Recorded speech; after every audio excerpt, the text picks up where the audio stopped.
Hi guys, welcome to Kutta Columns and Cooking. Today நம்ம கிட்ஸுக்கான ஒரு special ஹெல்த்தியான recipe பார்க்க போகிறோம். வாங்க பார்க்கலாம். கஞ்சி மாவு யூஸ் பண்ணி வாஃபில் எப்படி பண்ணுறதுன்னு பார்க்கலாம். பனானா, கஞ்சி மாவு, ஹனி, பிளாக் கிரேப்ஸ், அப்புறம் ஒரு டேட்ஸ், கொஞ்சம் மில்க், அப்புறம் கொஞ்சம் நட்ஸ் பவுடர். பனானாவை பீல் பண்ணிவிட்டு நல்லா ஃபோக் யூஸ் பண்ணியே நல்லா மேஷ் பண்ணிக்கோங்க. மிக்சிலெலாம் மேஷ் பண்ணணும்னு அவசியம் இல்லை, ஃபோக் யூஸ் பண்ணி மேஷ் பண்ணாலே போதும். 1 ஸ்பூன் நட்ஸ் பவுடர் போட்டுக்கோங்க. இந்த நட்ஸ் பவுடரோட ரெசிபி நான் அப்புறம் ஷேர் பண்ணுறேன். கஞ்சி மாவு 1 ஸ்பூன் இல்லைன்னா 1/2 ஸ்பூன் போட்டால் போதும். கஞ்சி மாவு இது வீட்லேயே பண்ணதுங்க. என்னோடய இன்லா எப்போவுமே கஞ்சி மாவு எங்களுக்கு பண்ணி கொடுப்பாங்க. ஸோ எப்படி அப்படிங்கிற அந்த ரெசிப்பியை நான் ஒரு நாள் ஷேர் பண்ணுறேன். ஸோ நெக்ஸ்ட்டு கொஞ்சோண்டு ஹனி ஆட் பண்ணிக்கோங்க. கிட்ஸுக்கு சுகரை கண்டிப்பாக அவாய்ட் பண்ணிக்கோங்க. அப்புறம் கொஞ்சம் பிளாக் கிரேப்ஸ். எதுக்கு இந்த பிளாக் கிரேப்ஸ் இதில் ஆட் பண்ணுறேன் அப்படின்னா, கிட்ஸுக்கு கான்ஸ்டிபேஷன் அப்புறம் அயன் டெஃபிஷியன்சிலாம் இல்லாமல் இருக்கிறதுக்கு டெய்லி அவங்களுக்கு கொஞ்சம் ஃபுட்டுலேயோ இல்லை அவங்களுக்கு ஸ்நாக்ஸ்லேயோ பிளாக் கிரேப்ஸ் ஆட் பண்ணிக்கோங்க. அப்புறம் ஒரே ஒரு டேட்ஸ் ஆட் பண்ணிக்கிறேன். கொஞ்சமாக மில்க்.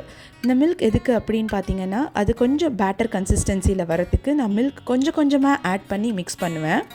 ஸோ பிஸ்கெட்டுக்கு நம்ம எப்படி ஃப்ளோரை மிக்ஸ் பண்ணுவோமோ அந்த கன்சிஸ்டன்சியில் இருந்தால் போதும். கண்டிப்பாக லிக்விட் கன்சிஸ்டன்சியில் வேண்டாம், ஒரு செமி சாலிட் கன்சிஸ்டன்சியில் பேட்டரை நல்லா மிக்ஸ் பண்ணிக்கோங்க.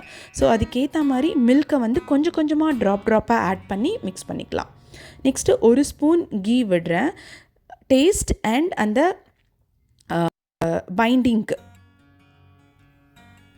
நல்லா மிக்ஸ் பண்ணிக்கோங்க. ஸோ பார்த்திங்களா, அந்த கன்சிஸ்டன்சி ஒரு செமி சாலிட் கன்சிஸ்டன்சியில் தான் இருக்குது. இந்த வேஃபில் மேக்கர் அமேசானில் தான் ஆர்டர் போட்டு வாங்கினேன். இது gas top waffle maker. So நீங்கள் கேஸில் ஈஸியாக இதை யூஸ் பண்ணிக்கலாம். ஸோ அந்த வேஃபில் மேக்கரை ஃபஸ்ட்டு கொஞ்சம் கீ யூஸ் பண்ணி க்ரீஸ் பண்ணிக்கோங்க நல்லா. அப்போ தான் அந்த வேஃபில் அந்த பேட்டர் அந்த வேஃபில் மேக்கரில் பிடிச்சிக்காமல் வரும். அதில் பிடிச்சோ இல்லை ரொம்ப ஒரு மாதிரி ஸ்ட்ராங்காக அதில் போய் பைண்ட் ஆகிடுச்சு அப்படின்னா நமக்கு எடுக்கிறதுக்கு கஷ்டமாக இருக்கும். அதே மாதிரி இந்த ப்ரஷ் அமேசானில் தான் வாங்கினேன். இது ஜஸ்ட் 20 rupees தான். இது சிலிக்கான் ப்ரஷ் அப்படின்னு நீங்கள் தேடினீங்கன்னாவே அமேசானில் நல்லா கிடைக்கும்.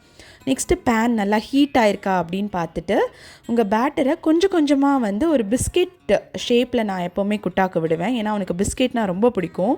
ஸோ அதனால் ஒரு பிஸ்கெட் ஷேப்பில் வேஃபில் நான் கொஞ்சம் குட்டி குட்டி ரவுண்ட்ஸாக போட்டுப்பேன். நீங்கள் உங்களுக்கு என்ன ஷேப் வேணுமோ, உங்கள் குழந்தைங்களுக்கு எந்த ஷேப் பிடிக்குமோ அந்த ஷேப்பில் பண்ணி கொடுங்க. கிட்ஸுக்கு சில ஷேப்பெல்லாம் ரொம்ப பிடிக்குங்க. அந்த ஷேப்பில் அவங்களுக்கு ஒரு ஃபுட் ஐட்டம் பார்த்தாங்க அப்படின்னா அதை விரும்பி சாப்பிடுவாங்க.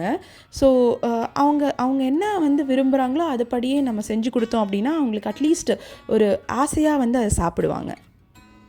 ஸோ வேஃபில் மேக்கரை நல்லா க்ளோஸ் பண்ணி வச்சுருங்க. முடிஞ்ச வரைக்கும் கேஸை சிம்மில் வச்சே குக் பண்ணுங்கள். ஹையில் வைக்க வேண்டாம், சிம்மில் வச்சே குக் பண்ணுங்கள். அதே மாதிரி இது கேஸ் டாப் அப்படிங்கிறதுனால நீங்கள் வேஃபில் மேக்கரை அடிக்கடி திருப்பி வைக்கணும். ஸோ ஜஸ்ட் ஒரு 5 minutesல நமக்கான வேஃபில் ரெடி ஆகிடும். குட்டாவும் ரொம்ப ஈகராக வெயிட் பண்ணிகிட்ருக்கான் வேஃபிலுக்கு. ஸோ பார்த்திங்கன்னா மேல் பக்கம் ஷேப் பார்த்திங்கன்னா எவ்வளோ அழகாக வந்திருக்கு பாருங்கள், சூப்பராக வந்திருக்கு. ஸோ இதோட பேக் சைடு இன்னும் நல்லா வேகணும். ஸோ அதனால் நான் திருப்பி வேஃபில் மேக்கரை திருப்பி போட போகிறேன். ஸோ பேக் சைடும் நல்லா குக் ஆகிட்டு வருது. பார்த்திங்கன்னா அந்த கலர் சேஞ்ச் ஆகிருக்கும் பாருங்கள், நல்ல ஒரு கோல்டன் ப்ரௌன் அப்படி வந்திருக்கும். நெக்ஸ்ட்டு வேஃபில் நல்லா ரெடி ஆகிடுச்சான்னு நீங்கள் டச் பண்ணி பார்த்தீங்கன்னாவே நல்லா ஸ்டிக்கி இல்லாமல் நல்லா வந்திருக்கும். ஸோ குட்டா டிவி பார்த்துக்கிட்டு வெயிட் பண்ணிக்கிட்டே இருக்கான் வேஃபிலுக்கு. ஸோ குட்டாஸ் வேஃபில் இஸ் ரெடி. வாவ்!